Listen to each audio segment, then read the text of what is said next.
Today we're talking about self-love routines, wellness habits. We're gonna focus more on internal ways to practice self-love and self-care just to level up and be the best version of you. For me, staying on my routines is really important to my overall well-being and self-care. I find myself falling into depression once I fall off of my routines. So if you're anything like me, then I suggest trying to stick to at least some bare minimum routine. It's kind of a double-edged sword because I feel like when I start to become depressed, I stop doing my routines, but then when I stop doing my routines, I start to become depressed. So I just try to keep at least a few core routines going at all times. For me, one of them is to wake up early. I am not a 5 a.m.er. I know that's really popular. I'm like a 6:30er. I notice when I start to kind of fall out of my state of just an overall joyous well-being, one of the first routines that has gone prior to that is waking up in the morning. So a lot of time that means just snoozing or turning off my alarm and sleeping in to the last minute, or sometimes even sleeping past certain things that I'm supposed to be doing. So having the discipline to get out of bed, I would really just consider that being a top tier discipline habit. I told myself for years that I was simply a night person and I did everything better in the evening. That's when I felt my most creative, XYZ. And while I can still see that, I truly believe that you can turn yourself into a morning person. Will mornings ever be super easy for me? I mean, I don't know. I never want to say never. Words are spells, you guys. Like, I don't want to say that. I truly believe that anybody with discipline can turn themselves into more of a morning person. The more that I have prioritized mornings, the more I find myself being productive in the morning, especially because there's a lot less distractions than at night because nobody's really up. Nobody's really doing anything. Nobody's really hitting your phone. Like, it just is a lot easier for me to be productive and get my ish done. Since it's spring, well, honestly, I prioritize going outside year round. I'll be outside in the winter. It's harder. It's more difficult, but now that it's spring and the sun is finally coming up, I'm trying to get outside. So I did repot my Monstera on my balcony, and this was kind of my first time enjoying time on my balcony so far this year. There was an incident. I know this is very silly, but I'm just like very nervous about having to disturb this bumblebee that's in the pot. I want to be a gardener so bad, but bugs freak me out more than maybe they should. I shifted the potting soil and he flew away. I found a little spider too, but luckily it was little.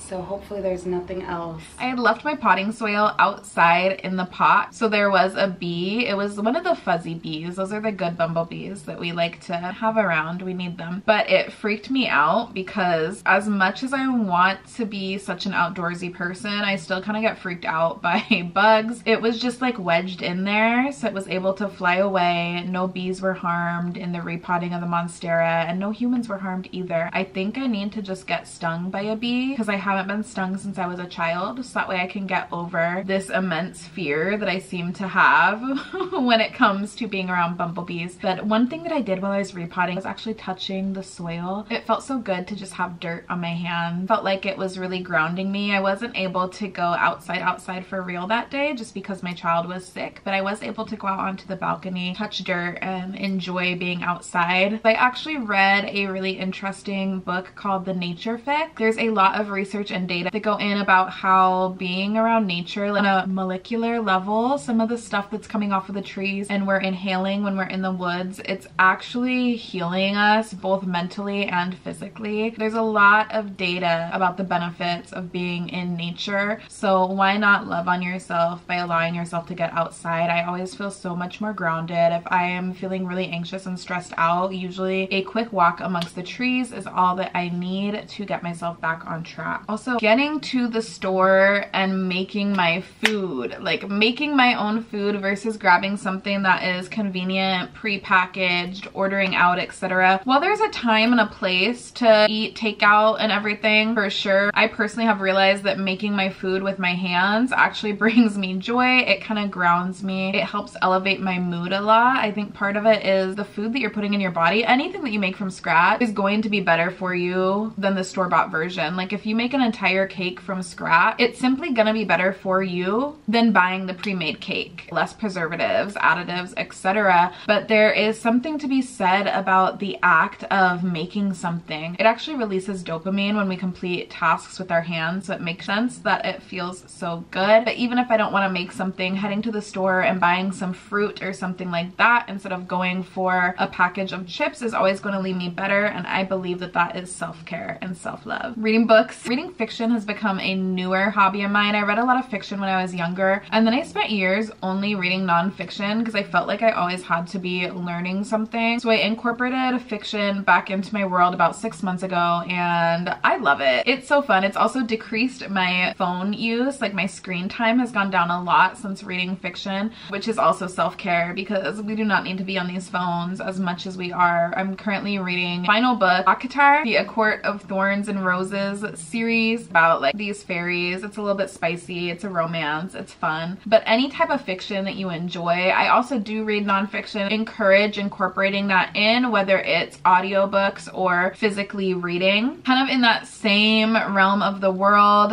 journaling has been amazing for me. Whether I'm actually journaling about my day, whether I'm just journaling some gratitude, some things that I am thankful for. Sometimes I will write poems. I'll write a list of my affirmations. There's a whole number of things that you can be writing in your journal, but once you start writing, it just starts to flow and it's healing. Praying and meditating is right up there with that. I used to be so bad at meditation specifically because I find it so hard to clear my mind. And then I actually heard somewhere that clearing your mind completely during meditation is more of the masculine form of it, while the feminine form would be to repeat a thought over and over, kind of dwell and go deeper over one small thought, affirmation, or word. And once I learned that, I found meditation a lot easier. So for me, I will sometimes visualize things that I want in my future. You could just be focused on maybe a quote or a saying, maybe something like be here now. Maybe it's a feeling. Maybe you just want to think about joy and visualize joy. But of course, either way that you want to meditate is fine. Do what works for you, but that is what has helped me. And then of course, prayer, self-explanatory, nothing else needed there. Moving my body is also super helpful. For me, I've realized I want to be a cardio girl, but I'm not a cardio girl. I will probably never be a gym and lifting girly. I'm sorry, it's just not for me. However, I love classes. I've been really big in Pilates. I do have a class pass too, so I can try out all these different places around me. So Pilates is my favorite. I love a hot girl walk. I love it when I can do it outside. If I can't do it outside, then the treadmill is another option. I do have a gym at my apartment, and I go pretty slow, but I boost up that incline. I also love yoga. Anything just low impact is for me. I was doing bar. Bar is when it starts to get a little bit intense, but I'm probably gonna try bar again. Talking to other humans. This, I don't know why I sometimes struggle with this. It's so easy for me to just kind of self-isolate and be at home. I am a mom. I am a single mom. So a lot of times I'm at home with my kid or just running my kid to preschool, to her appointments, to whatever she needs to do. I also do most of my work from home. I don't always need to talk to anybody. So I try to prioritize making at least like a social plan at least once a week because I feel so much better just interacting with other humans who are my age, especially other women. I've been loving connecting with other women. FaceTiming a friend. I freaking love FaceTime. Like, I am better at FaceTime than texting, for real. I will forget to text back. I'm not gonna lie. I'm an audio notes girly though, but I love a FaceTime call. Another thing that I did recently is I created a broadcast channel on my Instagram called Hot Healing Girls. TBD though, not TBD.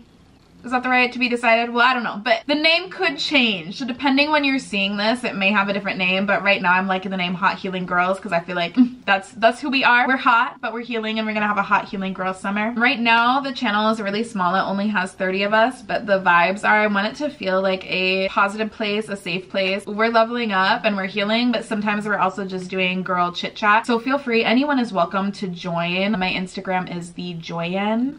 I'll pop it up. So feel free to go and join that broadcast chat. Getting my work done. As somebody who is currently self-employed, getting my work done is self-care, whether it's at your job or you work for yourself, because discipline is self-care. Sometimes when we think self-love, we just think of all the fun things, but being disciplined and getting done the things that you need to do is so important, because honestly, getting paid is self-care. If I don't work, I'm not gonna get paid, and then I'm gonna be stressed out. I'm not gonna be in a hip-happity mood, right? Having the discipline discipline to get my work done every day, because there's been times when I have not, is self-care, and it's important. Also, supplements. Taking my ashwagandha is self-care. I do not take ashwagandha every day. You are not supposed to. You're supposed to take breaks from it. Whether you take a break every few days or you take a break every few weeks. I've even heard of people who go 1 month on, 1 month off. Figure it out with yourself what to do. But I love ashwagandha because it just helps level out my moods. As a woman, cycle syncing is self-care. Living with my hormones and not against them is self-care. Eating my seeds, that reminds me I did not eat my seeds today, for seed cycling is self-care. I do have a video that goes deeper into cycle syncing. I just recommend it to everybody. It's like the biggest biohack that I've ever experienced. So that wraps up some just easy self-care routines, self-love rituals, wellness habits that you can add into your day, into your life to help you level up. And just remember, you are that girl, whether you're in a season where you're on top of your ish right now, or if you're in a season where you're not. That doesn't change who you are. You are that girl. You got this. You can do hard things. Bye.